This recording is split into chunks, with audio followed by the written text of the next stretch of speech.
change, there is no need to loot and tear up things down. It is time for us to rebuild. Conversations are what we need. We need to talk to each other. We need to understand each other. The police needs to understand where we're coming from. It is my prayer, my deep prayer, that we come together in unity. And when we take a stand together in a time like this, we need to hold our officers accountable, and we must stay strong for change and for peace. Thank you. Amen. Very powerful and moving words tonight. Was it powerful? Who gave us the city really a welcome window into his life experience, into what he's gone through. Curfew is in effect here in Hancock Park and of course across Los Angeles. So it's probably a good thing we don't see anyone on the streets. Maybe it's here. Reporting live in Hancock Park, I'm Tom Lee, KCON News. Tom, thank you very much. And now to downtown LA, dozens of people have now been arrested for violating curfew. A massive protest has been going on there all day long. Of course, that curfew started at 6 o'clock tonight, goes until 6 a.m. tomorrow. KCON9's Leslie Marin joins us now live from the scene. And Leslie, police are looking for dozens of protesters who stormed apartment buildings. I understand some of them on the roof now. Yeah, we were told some were possibly on the roof of this apartment building right behind me. But I do want to bring in Captain Tim Kalkis to give you an idea of what you guys, the situation right now at this apartment complex behind me. Right.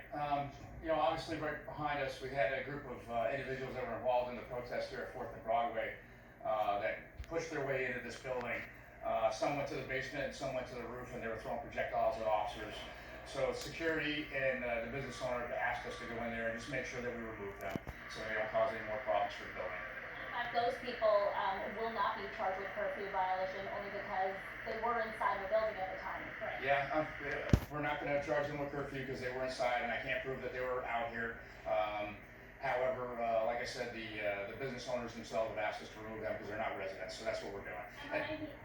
And they'll just be released. We're checking them for warrants, and they'll be released. Behind me, you can see it looks like hundreds of people that were arrested for that curfew violation. Can you tell me just how many people you think there are? Yeah, we took approximately 250 into custody.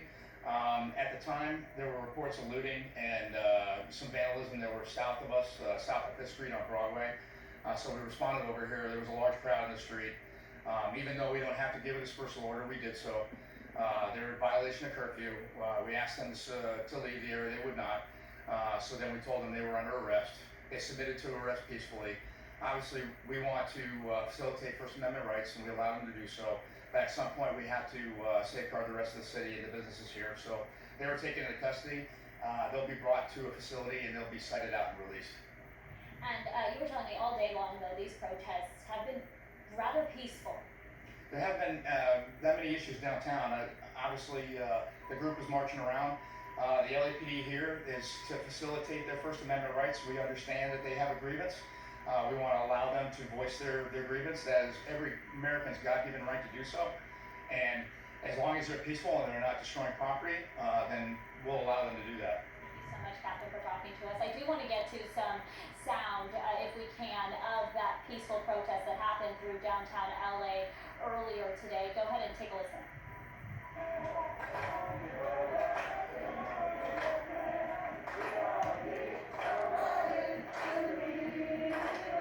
We got to be smart with our wisdom and have strategy and have a plan of how we want to get our point across so we can gather tomorrow. You can continue to make your voices heard. Social media is a powerful tool. So we just want to make sure everyone remains safe, that no one is locked up, no one goes to jail tonight. Well, you can hear just how peaceful that crowd was. They were downtown marching all day long, started at City Hall, went to police headquarters, came back down to City Hall and protested there. But as you heard the captain say, officers did give a dispersal order several times after that 6 o'clock curfew, and that is when the crowd did run into this direction, 5th and Broadway, and that is when officers met close to 200, 250 people, and that is where they made their arrest. If you come back out to me live, you just want to give you another look of that long group of line of people that will be taken in. They will be cited and then quickly released for disobeying or violating, I should say, the curfew order. That's the latest from downtown Los Angeles. For now, back to you guys in the studio. All right, Leslie, thank you. And another protest also happening now in Hollywood, where crowds are ignoring curfew there as well. They're out in full force. Part of that curfew crackdown for sure. KCAL9 Stacey Butler is there live and joins us now with the very latest. Stacey. Jeff and Susie want to take you right now to a live picture here. You are looking at dozens of people who police tell me broke the curfew. They were arrested a short time ago. You can see them now being walked onto the detention bus here on their way to jail.